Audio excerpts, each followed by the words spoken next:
Hello and thanks for watching. In this video we're going to be looking at the FZero series of video games. This is going to be a bit of an introduction to the games. We're going to look at my collection here, the UK PAL releases, and also talk about the series in general, including some Japanese only releases and some cross-game appearances. I'm going to follow this video with some individual videos looking at each of the games and some actual gameplay and stuff. So FZero is a futuristic racing series. You're racing hovering vehicles using speed boosts. You have shields so you can be destroyed, and it's known for its very high speeds. It's inspired a lot of series following it, including the Wipeout games and the Extreme G games. I've made videos covering those series previously, and I'll post some links to the playlists in the description so you can check those videos out if you want to. And I'm familiar with the FZero series, but I haven't played or explored the series that much. So this is going to be quite cool. We're going to have a look at the series together and learn about it a bit more, play the games, talk about them all, and yeah, I'm going to enjoy this. Okay, so I guess I'll just mention the magazines first and then we'll go through the games. So I've got Retro Gamer here, which covers the original F-Zero. It's got some cool art. It's got the cover art from the original game, look, on the front there, and covers the original game and its effect on following racing games and stuff like that. And we've got the FZero GX story there from the GameCube version of the game. But yeah, let's talk about the games. So the original here for the Super Nintendo, or the SNES, or the SNES, depending how you say it. I think I grew up saying SNES, but now I say Super Nintendo. No idea why. Who cares really? We all know what we're talking about. But yeah, so they've gone for a cool comic book art on the box art there. And there you go, you can see the characters, Captain Falcon on the end here. Most people will probably know him from the series as he appears on most of the art for the games. And also he's in Super Smash Bros. But yeah, the original came out in 1990 in Japan, I think it was, and 1992 as a launch title in the UK. So it's a very impressive launch title. And like I say, we'll look at the gameplay and stuff when we do the individual videos. This is just going to be a vague summary of the game. But yeah, it was impressive at the time. It used Mode 7, which you might be familiar with from Pilot Wings and Super Mario Kart on the SNES as well. And it's the 7th graphic mode on the Super Nintendo. And it works by being able to shift around the graphics in a way which gives you a fake 3D look. And it's really effective, and at the time blew people away how cool it looked. They use it in racing games. It's used in RPGs for map display quite frequently. But yeah, so that's the original game. Widely available on Virtual Console and also the Super Nintendo Mini Classic that's just been released at the time of this recording, if you're lucky enough to get hold of one. And so following the Super Nintendo, in Japan they released a Satellaview, which was a broadcast satellite system, and you could download game content from that. Wasn't very successful, didn't get released outside of Japan. Here's a picture of it.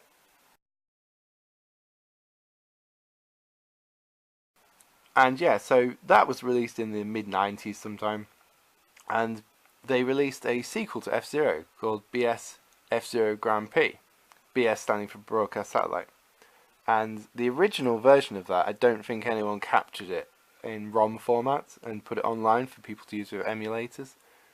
But BS FZero Grand Prix 2, which was a slight different version of that, was captured, and some people have made custom cartridges which work in your actual Super Nintendo with the game on. So it features a few new tracks and vehicles, and I've got hold of one here, and we're going to look at that when we cut across to some of the gameplay stuff in the next videos. So yeah, we'll have a look at that. Like I say, not much content, but it is quite cool having a bit more of the original F-Zero. And yeah, so in 1998, FZero X came out on the Nintendo 64. Has up to 4 players, which is very cool. It uses the Rumble Pack, which at the time was the first vibration in your controller thing.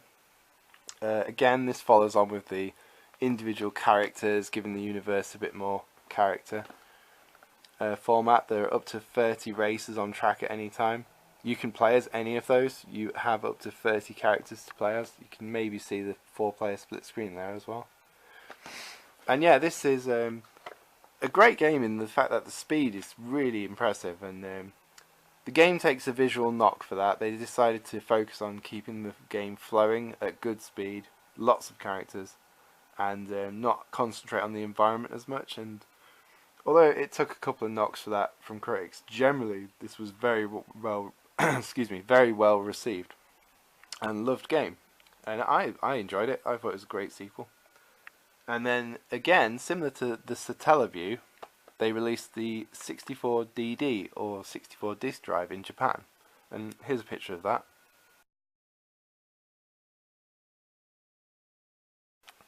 And I think it was around 2000 they released FZero Expansion Kit, which was a bit of an add-on using the 64DD for FZero X, which gave you a course creator and stuff like that. And it was quite unique. It was quite a cool idea. But I think at the time Sony was taking off with the PlayStation, and it just wasn't the right direction for Nintendo to take. It wasn't a success. Never launched outside of Japan. And yeah, that was the last we heard of it, really. So moving on, FZero Maximum Velocity came out in 2001. And this game is quite cool. It's for the Game Boy Advance. Although, like most Game Boy Advance games, I recommend you play it through a Nintendo DS, because the screen quality is much better and you can actually see what's going on in the game. The original Game Boy Advance suffers a bit from the screen quality. Hopefully you can see that on the camera there. You can see the gameplay is incredibly similar to the original F-Zero. And yeah, it plays very well. It's there's not a lot to say about it really. It's a good game, it plays well, it's good handheld. And we'll talk about it a bit more when we look at the actual gameplay of that one. And then moving on, in 2003 for the GameCube, we have FZero GX. Quite possibly the best game in the series. It's very highly regarded. And this is a direct sequel to FZero X, really, following on from that one instead of Maximum Velocity. It's taking the 3D environments a step further. Graphically, it's incredible. It's got up to 4 players again, you can probably see there. Yeah, lots of characters to pick from. It introduces a story mode. The game is incredibly difficult. It's a very difficult game if you want to unlock all the content.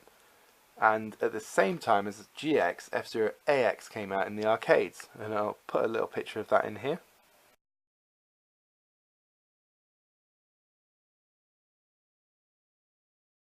And so FZero AX has some different content to GX.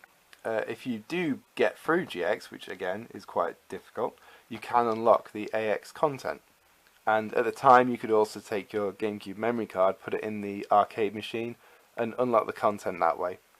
Although now, if you can find one of those machines and do that, well done, because I know there was a machine near me at one point. Not anymore. There were not many of those machines released in the UK, unfortunately. And so following on from FZero GX and AX, we had FZero GP Legend, which released in 2004, again for the Game Boy Advance, and again I'd say play this on the Nintendo DS, which supports Game Boy Advance games, because it's very similar to Maximum Velocity. It's based on the original style of the Super Nintendo game, and it looks great for a DS with the quality screen. And again, not much to say about this. We'll look at it when we play the game. And that was the last release in the UK, amazingly, in 2004. F-Zero Climax was the Japanese only release.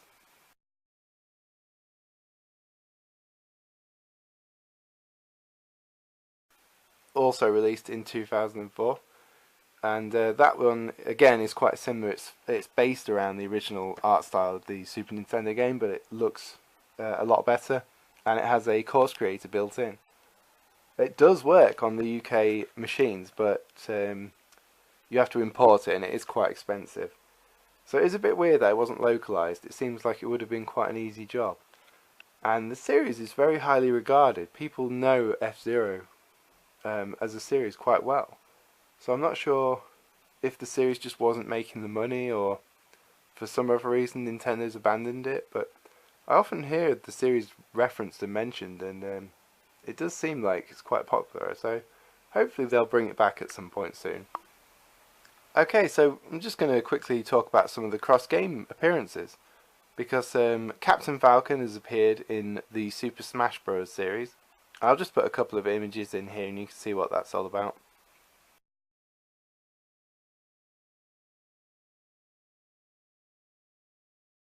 So yeah, he's appeared in, I believe he's appeared in all of the Super Smash Bros. Games. And also the Blue Falcon, Captain Falcon's ship, has appeared in quite a few of the Mario Kart games as an unlockable vehicle. And I'll just put a couple of pictures of that in here for you.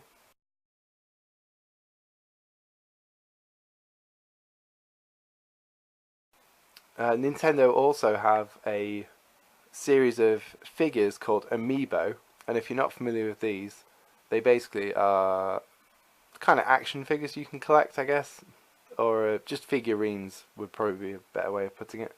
And they interact with games through Wi-Fi and stuff. And there's a Captain Falcon one, and I'll just throw an image of that in here for you as well. And also for Mario Kart 8 on the Wii U, there is some DLC which features Mute City and Big Blue, the tracks from the original game, reimagined in the Mario Kart universe, and you can play on those tracks. And you can also unlock the Blue Falcon ship to use on those tracks as well. And in Mario Kart 8 Deluxe on the Nintendo Switch, all that content is included in the base game. So that's quite cool.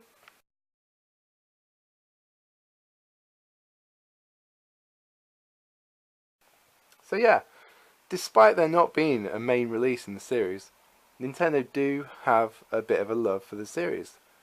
And there is content appearing in other games, so fingers crossed we'll get another proper release following on from what was it, GP Legend, the last one here, and Climax, the last one in general. And yeah, fingers crossed we do get another game, because I really enjoy the F-Zero series. And yeah, we're gonna go across now and start having a look at the games. So we're gonna start with the original F-Zero on the Super Nintendo. So thank you for watching and enjoy.